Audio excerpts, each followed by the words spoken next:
ರನ್ಯಾರಾವ್ ಕಂಪನಿಗೆ ಕೆಐಎಡಿಬಿ ಭೂಮಿ ಹಂಚಿಕೆ ವಿಚಾರಕ್ಕೆ ಸಂಬಂಧಪಟ್ಟಂತೆ ಅಂದಿನ ಕೈಗಾರಿಕೆ ಸಚಿವ ಮುರುಗೇಶ್ ನಿರಾಣಿ ಸ್ಪಷ್ಟನೆ ಕೊಟ್ಟಿದ್ದಾರೆ.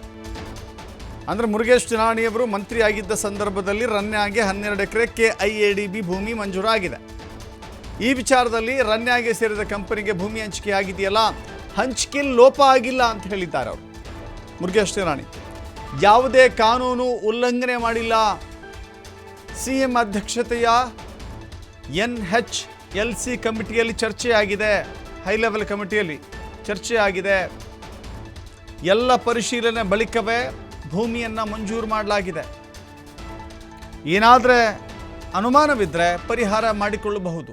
ನಾನು ಒಂದು ಕೈಗಾರಿಕಾ ಸಚಿವನಾಗಿದ್ದೆ, ಯಾವುದೇ ಲೋಪ ಮಾಡಿಲ್ಲ ಅಂತ ಹೇಳಿ ಸ್ಪಷ್ಟಪಡಿಸ್ತೀನಿ ಅಂತ ಹೇಳಿ ಮುರುಗೇಶ್ ನಿರಾಣಿ ಹೇಳಿದ್ದಾರೆ.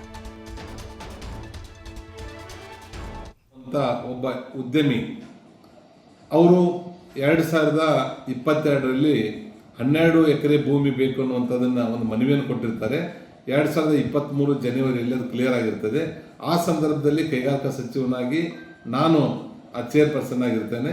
ಆ ಸಂದರ್ಭದಲ್ಲಿ 12 ಎಕರೆ ಆ ಭೂಮಿ ಬರ್ತಾ ಇರೋದ್ರಿಂದ ಅವತ್ತಿನ ಲ್ಯಾಂಡ್ ಎಡಿಟೆಡ್ ಕಮಿಟಿಯ SS ಮತ್ತು ಇಂಡಸ್ಟ್ರಿ ಸೆಕ್ರೆಟರಿ ನೋಡುವಂಥ ಕಮಿಟಿ ಅದನ್ನು ಅಪ್ರೂವಲ್ ಮಾಡಿ ಸಿಂಗಲ್ ವಿಂಡೋ ತೊಗೊಂಡ್ಬಂದಿರ್ತಾರೆ.